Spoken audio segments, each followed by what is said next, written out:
আসসালামু আলাইকুম। সবাইকে স্বাগত জানাচ্ছি আমার এই ভিডিওটি দেখার জন্য। এটা একটা মাস্ট ওয়াচ ভিডিও। কখনো ভাবিনি যে জুলাই গণ অভ্যুত্থান নিয়ে এভাবে ভিডিও করতে হবে নিজেকে প্রমাণ করার জন্য। এই জন্য নিজেকে ধিক্কার জানাই। আসলে দেশপ্রেম, যার কষ্টে বিবেক সরজাগ্রত, আবেগ অনিয়ন্ত্রিত, বিধিমালা উপেক্ষিত, এই টপিকটা জন্য চুজ করেছি। আমার আসলে আবেগটা খুব বেশি ছিল, কাজ করছিল ওই সময়। তো ভালো লাগলো এই ভেবে যে বিপ্লবী চে গুয়েভারা বলছেন, জঘন্য বিপদ জানার পরেও আমায় বিপ্লবের রহস্য বলতে দাও। বিপ্লব সবসময় গভীর আবেগ আর ভালোবাসা দ্বারা পরিচালিত হয়। সত্যিকারের আবেগ আর ভালোবাসা ছাড়া বিপ্লব অসম্ভব। তো আমার পেশাগত পরিচয় যারা জানেন না তারা জেনে নিবেন। এটা নতুন করে কি বলবো।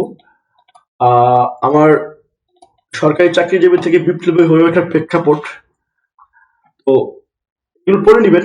এগুলো আসলে অনেক গুরুত্বপূর্ণ তথ্য আছে। অনেকেই যখন প্রশ্ন করে যে আমি কেন সরকারি চাকরিজীবী হয়ে রাস্তায় নামলাম, খুব বিব্রত বোধ করি। আসলে তো বলা উচিত এটা যে সরকারি চাকরিজীবীরা কেন রাস্তায় নামলো না, এই প্রশ্নটা আসা উচিত। সেখানে উল্টো আমাকে এই প্রশ্নের জবাব দিতে হচ্ছে যে আমার দেশে আমার এমনিতে ঘর বাড়ি নেই ভাই। তাও যদি একটা দেশে স্বাধীন দেশ পেয়েছি, সেটাও যদি হাতছাড়া হয় তাহলে থাকবে কি আর। এই জন্য আর পারিনি, নেমে গেছি। আর আবু সাইদের মধ্যে আমি নিজেকে দেখতে পাই, কারণ আমি আজকে আমার সর্বশেষ অর্জিত সার্টিফিকেটে আমি চাকরি করি না। কোটার কারণে আমি আজকে আমার পরিচয় অন্য কিছু হতে পারতো, শুধু কোটার কারণে হয়নি। আর যে পদে চাকরি করি সেই পদে যতটুকু সম্মান দেওয়ার কথা ছিল সেটাও দেয় না। সেটা আরেক ইতিহাস, আরেক ঘটনা। তো আমি কারো ইন্ধনে কাজটা করিনি, সেটা তো এখন বোঝাই যাচ্ছে। যেহেতু 6 মাস হয়ে গেছে আমি বেলকা হয়ে বসে আছি, এটা কি নতুন করে বোঝানোর কিছু আছে? আশা করি নাই। তো বাংলাদেশবাদী শক্তি, এটা আমি মনে করছি বাংলাদেশে যারা স্থায়ীভাবে বসবাস করতে বাধ্য, তাদের বর্তমান ও ভবিষ্যৎ প্রজন্মের বাংলাদেশ কেমন হবে, রাষ্ট্র তাদের ভবিষ্যৎ প্রজন্মকে নাগরিক হিসাবে কতটুকু মর্যাদা দিবে, সেই প্রশ্নে আপোষহীন সকলেই বাংলাদেশবাদী। যেমন জুলাই বিপ্লবকে ছাত্র জনতার বিপ্লব বলা হলেও আমি মনে করি সেটা ছিল বাংলাদেশবাদীদের বিপ্লব। সুমনা জলদস্যুদের রাষ্ট্রের কাছে জাতীয় বীর, অন্যায্য পারপাস সার্ভ করে এ ধরনের স্বীকৃতি চেয়ে না খেয়ে মরে যাওয়া শ্রেয়। যারা বুঝেছেন ভালো, যারা বুঝেননি তাদের উদ্দেশ্যে বলি, আসলে সোমালিয়ার যারা জলদস্যু তারা জাহাজ ডাকাতি করে ওদের দেশের সরকারের হাতে তুলে দেয়। ওদের দেশের সরকার জাহাজের কোম্পানির সাথে কথা বলে একটা মোটা অঙ্কের টাকা নেয়, ওই টাকা দিয়ে ওটাই ওদের মোটামুটি রাষ্ট্রীয় ইনকাম, রাজস্ব ইনকাম। তো এর জন্য সোমালীয় যারা জলদস্যু, স্থানীয় মানুষ বা সোমালিয়ার মানুষ ওদেরকে জাতীয় বীর বলে। তো আমার বক্তব্য হচ্ছে যে এইভাবে চুরি করে রাষ্ট্রের জাতীয় বীর হব, অর্থাৎ রাষ্ট্রের অন্যায্য পারপাস সার্ভ করে আমার জাতীয় বীর হওয়ার চাইতে না খেয়ে মরে যাওয়া শ্রেয়।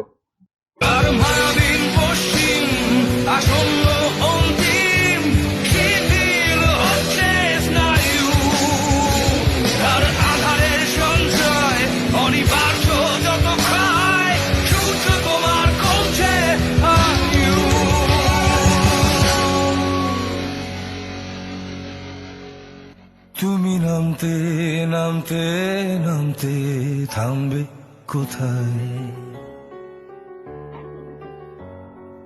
এক যে চির শুরু, তার এক যে থাকবে শেষ। আমি সাচ্চা মানুষ কিনা তাই কাউরে করি না ঘৃণা। আমি বলি না নিপাত যাক, বলি সব থাক সব থাক, যদি শয়তানেরাও থাকে। তারপরে আমি 17 জুলাই এই পোস্টটা করি সকল সরকারি চাকরিজীবীদের উদ্দেশ্য করে। আসলে আমার এই অ্যাক্টিভিটিটার মূল উদ্দেশ্যটা ছিল, আমি ফেসবুকে পোস্ট করছিলাম এই কারণে বারবার, আমি একজন সরকারি চাকরিজীবী হয়ে যদি ছাত্র জনতার পক্ষে কথা বলি, আমার কাছে মনে হয়েছিল যে অনেক বেশি মানুষ এঙ্গেজ হবে, এবং তাই হয়েছে। কিন্তু আজকে কখনো ভাবিনি যে আমার সেটা নিয়ে আবার ভিডিও বানাতে হবে নিজেকে প্রমাণ করার জন্য। এটা খুব দুর্ভাগ্যজনক। তো অধিকাংশ সরকারি চাকরিজীবী যারা জনতা কি মালিক মনে করেন, তাদের উদ্দেশ্যে আমার কিছু উপলব্ধি। প্রকৃত মালিকের স্বার্থে কাজ করে সংবিধান সমুন্নত রেখে চলবো। ন্যায্য মালিককে ঠকানোর অন্যায্য দায়িত্ব পালনে আপনি বাধ্য নন। অবৈধ নির্দেশ 100% ডিনাই করার সুযোগ আছে। ফেসবুকে স্ট্যাটাসের অপরাধে শাস্তি দিবে, তাতে কি? যেদিন জনতা জয় হবে বীর বেশে যোগদান করবেন। ভুল, আমি বীর বেশে যোগদান করতে পারিনি, আমাকে চোর বানানো হয়েছে উল্টো। জনতা হেরে গেলেন তো বাংলাদেশি শেষ, চাকরি দিয়ে কি করবো? তোমাদের জলদস্যুদের মতো জাতীয় বীর হওয়ার ইচ্ছা আমার নেই, তাই এমন সিদ্ধান্ত। চাকরির ভয়ে মুখে কুলুপ আটবেন কেন? আপনার যে যোগ্যতা আছে তা সৎভাবে কাজে লাগালে রুটি রুজি নিয়ে চিন্তা করতে হবে না। কেউ যদি বেনজিরের মতো সুখী হতে চান তাহলে কিছু বলার নেই। খেয়াল করুন, আমি কিন্তু এই কথাগুলো যখন বলছি তখন কিন্তু শেখ হাসিনা কিন্তু ক্ষমতায় আছে। তো এখান থেকে বোঝার চেষ্টা করবেন আসলে আমি আমার দেশপ্রেমটা কিরকম, এবং আমি শেখ হাসিনাকে যে বুঝে শুনেই আমি অস্বীকার করেছি, এবং সারা জীবন আমি পাবলিক কোন লেভেলে সার্ভিস দিলে এটা সম্ভব, এবং মোস্ট ইম্পর্টেন্টলি শেখ মুজিবের বাতাস আমার ভিতরে ঢুকতে দেয়নি। আমি নিজেকে মুজিবীয় চেতনার মধ্যে ঢুকাইতে কখনোই দেয়নি, নিজের ভিতরে দুটা পার্টিশন করে রেখেছিলাম। আর কিউরিয়াস মাইন্ড ছিল, সবসময় সঠিক ইতিহাসের পেছনে ছুটেছি।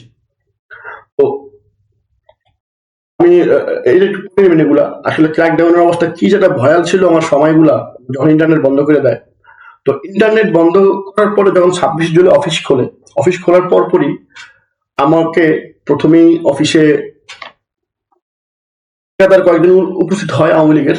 তারা আমি শেখ হাসিনার বিরুদ্ধে কেন লিখেছি খুব চার্জ করে, এবং আমি গত 2 বছর ধরে আমার নতুন যে অফিসে আমি জয়েন করেছি, নতুন অফিসে কিন্তু আমি মানে বড় সদর অফিসে আমার পেছনে কর্মকর্তার টেবিলের পেছনে শেখ হাসিনার আর শেখ মুজিবের ছবি লাগাইতে হয়, আমি সেটা লাগাই না। আমাকে স্টাফরা কাউকে জিজ্ঞেস করছিল, আমি বলছি যে 2 দিন পরে যদি আবার পরিবর্তন করা লাগে তখন আবার পয়সা খরচ করবো। সো আমি তখন থেকে বিলিভ করতাম। তো সেটা নিয়েও অনেক বাক বিতণ্ডা করে, মারামারির মতো একটা অবস্থা চলে আসে। আমি তো কোন রকম হেসে উড়িয়ে দিয়ে আমি আস্তে আস্তে অফিস থেকে বেরিয়ে চলে আসি। এরপর থেকে তো মেয়রের লোক, ছাত্রলীগ, যুবলীগ, সাংবাদিক, পুলিশ, আমার ডিপার্টমেন্ট থেকে ফোন, অফিস থেকে ফোন, আমার বিরুদ্ধে নাকি লিখিত অভিযোগ দিয়েছে। হ্যাঁ, তারপরে আবার মানে সবকিছু মিলে আমি দেখি যে আমার এই স্টেশনটা আমার কাছে আর সেফ নাই। আমি বাধ্য হই পলাইতে, ঢাকায় চলে যেতে বাধ্য হই। তো আমি দেখেন আমাকে যে কটূক্তি দিয়েছে, শেখ হাসিনাকে আমি কটূক্তি করেছি এই ধরনের, যে মাননীয় প্রধানমন্ত্রীকে কটূক্তি দেওয়া হয়, তার বিরুদ্ধে ব্যবস্থা নেওয়ার প্রসঙ্গে সম্প্রতি কোটা সংস্কার আন্দোলন কেন্দ্র করে ফেসবুকে মাননীয় প্রধানমন্ত্রী। হ্যাঁ, এখানে যদি খেয়াল করেন, দেখুন এই চিঠিতে এই আপাতত এই 2টা জিনিস খেয়াল করেন। বলা হচ্ছে এটি একটি ঠিকাদারি প্রতিষ্ঠান, আর এখানে বলা হচ্ছে মাসুম বিল্লাহ বরিশাল পলিটেকনিকে লেখাপড়া করার সময় ছাত্রদল সাথে সম্পৃক্ত ছিল। এই কথাটা আমি শুধু একজনকেই বলেছিলাম, একজন ঠিকাদারকে, যিনি নিজেকে বিএনপির ঠিকাদার হিসেবে পরিচয় দিচ্ছিল সেই 2018 সালে। সরল বিশ্বাসে বলেছিলাম আমার রাজনৈতিক মতাদর্শের কথা। আমি সমর্থক ছিলাম, আমি কোনো কমিটিতে ছিলাম না, কোনো পদে ছিলাম না, সেই কথাটাকেও এখানে ইউজ করা হয়েছে। আমি সাথে সাথে বুঝে ফেলে যে চিঠিটা কে দিতে পারে। 7/2024 মানে তত্ত্বাবধায়ক প্রকৌশলী মহোদয় এক্সেন মহোদয়কে মার্ক করেন 31/7/2024। উনি 1 আগস্টই একদম সকাল 9:30-10টার মধ্যেই তদন্ত কমিটি গঠন করে ফেলে। অর্থাৎ আমার তখনই সন্দেহ হয় উনি তো রেডি ছিল আগে থেকেই। হ্যাঁ, একদম রেডি ছিল। তখন আমি জানি না যে আমার ডিপার্টমেন্টও এর সাথে জড়িত আছে, যেটা আমি পরে জানি আস্তে আস্তে।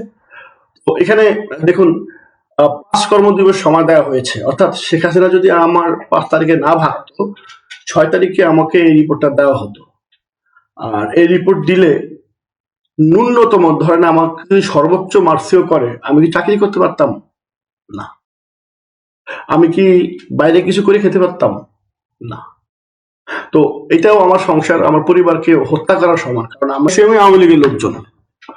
তো তারা কেউ মানে আমার সাথে ডিবেট করেছে, কিন্তু কেউ কিন্তু আমাকে নিগৃহীত করার জন্য আমি অভিযোগ দিতে যাইনি। এই কাজটা করেছে আমার ডিপার্টমেন্ট কতগুলো ঠিকাদারকে দিয়ে। তো এরপরে আমি 3 আগস্ট ঢাকায় চলে যাই। ঢাকায় চলে গিয়ে আমি এখানে একটা এই পোস্টটা একটু খেয়াল করবেন, কিন্তু আমার ফেসবুকে হুবহু এখনো আছে। তো ফেসবুক থেকে আমি এখান থেকেই দেখাচ্ছি। আমি 100% জনগণের সেবক, কোনো ব্যক্তির নই। মালিকানা হারানো রক্তদাতা জনতার আহাজারি আমাকে ঘুমোতে দেয় না। যেটা বললাম, আমার 26 জুলাই থেকে ঢাকা থেকে পালায় মানে ভোলা থেকে পালিয়ে ঢাকা চলে যাওয়ার প্রেক্ষাপট যেটা বললাম, সেটা ডিটেলস এখানে বলেছি। ডিটেলস বলে এখানে লিখেছি এমত অবস্থায় আমাকে কে নিরাপত্তা দিতে পারে? হ্যাঁ, দেশের জনতা তথা প্রকৃত মালিকই পারে ভৃত্যকে নিরাপত্তা দিতে। আর তাই আমি নিজেকে তাদের ভিড়ে মিশিয়ে আমাকে নিরাপদ করেছি। এখন একটাই স্বপ্ন দেখি, প্রকৃত মালিকের ভৃত্য হওয়ার স্বপ্ন, নয়তো পরপার। বাংলাদেশ জিন্দাবাদ। তো আমি সে সময় আমার অনেক পোস্ট র্যান্ডম করছিলামই। এই একটা জিনিস দেখুন, সেনাবাহিনীর সিদ্ধান্ত শুধু রক্তপাতের পরিমাণ নিয়ন্ত্রণ করতে পারবে, চূড়ান্ত ফলাফল একই থাকবে। এটা আমি বলেছি 3 আগস্ট। কেন বলেছি জানেন? কারণ আমি বাংলাদেশের আপামর জনতার সাথে এমন ভাবে মিশেছি, আমি জানি বাংলাদেশের মানুষের মন কি বলে। বিশ্বাস করবেন না, আমরা সবাই ধরে নিয়েছিলাম সেনাবাহিনীর হাতে যত গুলি থাকে সব গুলি শেষ হয়ে যাওয়ার পরে যে কজন আমরা থাকবো সেই কজন মিলে হাসিনাকে মারবো। যাই হোক, এই 3 আগস্টে এইটা একটু দেখেন। আর পরিশোধ করা হবে না। সকল ধরনের সরকারি বেসরকারি প্রতিষ্ঠান, অফিস, কলকারখানা, আদালত বন্ধ থাকবে। তো আমি এই অসহযোগ আন্দোলনের ডাক পাওয়ার পরে আমি একদম নিশ্চিত হওয়ার পরে যে সরকারি চাকরিজীবীদেরও এখানে অন্তর্ভুক্ত, আমি তারপরেই কেবল রাস্তায় নামি। তো এরপর পরে আমি আমার ফেসবুকে এক দফার দিই, তারপরে সবাইকে অসহযোগ আন্দোলনে যোগ দেওয়ার অনুরোধ করছি। রাখবেন, আজকের আপনার করা ছোট্ট একটি পদক্ষেপ আপনার আগামীর গৌরবের কারণ হতে পারে। আমার তো গৌরবের কারণ হয়নি, আমি ভুল বলছিলাম, আমি সব বলছিলাম এগুলা।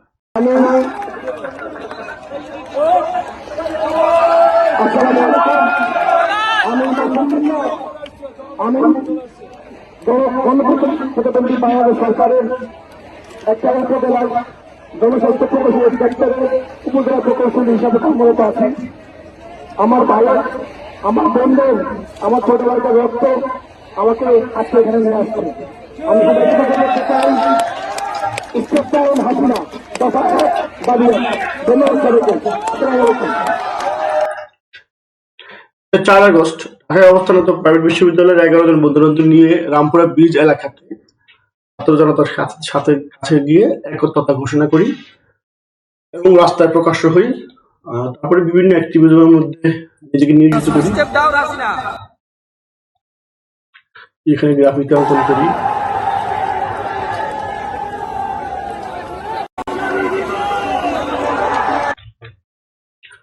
যাই হোক, 5 আগস্ট চলে আসি। তো 5 আগস্ট সকালে রাস্তায় নামার আগে আমরা সবাই মিলে কোরাসের সাথে আয়াতুল কুরসি পাঠ করি, সাথে সাথে কিছু সংকল্প করি। একটু দেখেন। আমরা এখন বের হচ্ছি, আমাদের কারো মনে কোনো ভয় নেই, আমরা সবাই শহীদ হওয়ার জন্য যাচ্ছি এবং আল্লাহর কাছে দোয়া করছি, আল্লাহ আজকে তুমি আমাদের শহীদ হিসাবে কবুল করে নাও। আমিন আমিন। ولا يحيطون بشيء من علمه ولا يحيطون بشيء من علمه। তো এইভাবে লিটারেলি মৃত্যুর সকল প্রস্তুতি নিয়েই রাস্তায় নেমেছিলাম। তো কার বেশি পাওয়া, তোদের আছে বন্দুক, আমাদের আছে লাঠি, দেখি কার বেশি পাওয়া। আমরা এখন স্টেশন ইউনিভার্সিটির সামনে।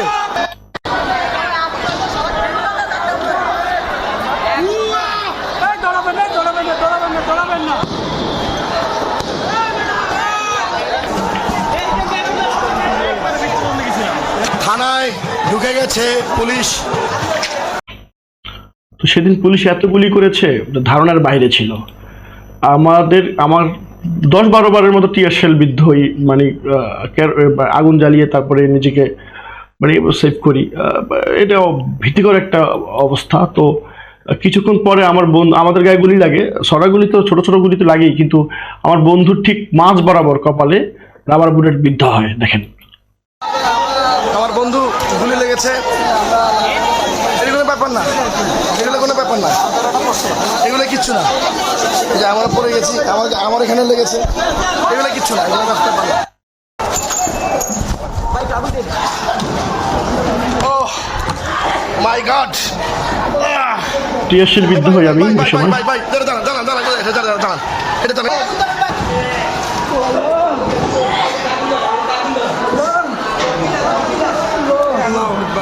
আল্লাহু আকবার। তো সর্বশেষ শেখ হাসিনা পালিয়ে যাওয়ার পর আমরা হাতির ঝিলে আসসালামু আলাইকুম সবাইকে। আমরা বিজয় মিছিলের জন্য বের হচ্ছি। আমরা এখন একটা পিকআপের জন্য ওয়েট করতেছি। আমরা ঠিক করেছি ইনশাআল্লাহ আমাদের সৈনিকরা সবাই এখানে বসে আছে। আমরা এখন একটা পিকআপের জন্য ভবন ভাঙা হচ্ছে, সবাই ব্যঙ্গ হয়ে গেছে এবং আমরা সবাই এখন যোদ্ধাদেরকে জেগে নেন। এরা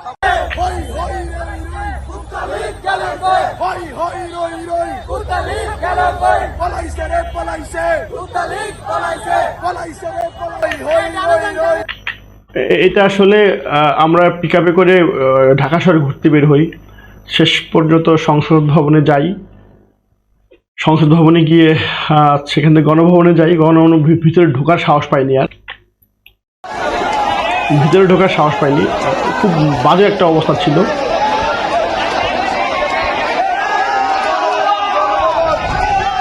তো সন্ধ্যা হয়ে আসছিল, তো তারপরে চলে যাই। তো আমি ওখান থেকে ইট নিয়ে আসি, বাউন্ডারি ওয়াল থেকে ভাঙা ইট। এই ইট নিয়ে অনেক সমালোচনা হয়েছে। ভাই, একটা জিনিস হচ্ছে কি, সারাদিন যারা শেখ হাসিনার পুলিশের গুলির আতঙ্কে ছিল, বিক্ষোভে শেখ হাসিনাকে না পেয়ে একটা ইট নিয়ে এসে মানে এটাকে নেতিবাচকভাবে দেখার কিছুই নাই। সারাদিন যদি রাস্তায় গুলির মুখে থাকতেন তাহলে বুঝতে পারতেন, যারা সুশীলগিরি মারাচ্ছেন তারা কেউ রাস্তায় গুলির সামনে দাঁড়ান না, তাই এত কথা বলছেন। এটা কি বলছেন চোর? সারাদিন বেটারা মরার জন্য প্রস্তুত ছিল, চোর তারা, তাই না? তাই না? এগুলো ফাইজলামি, এগুলো জাস্ট ফাইজলামি।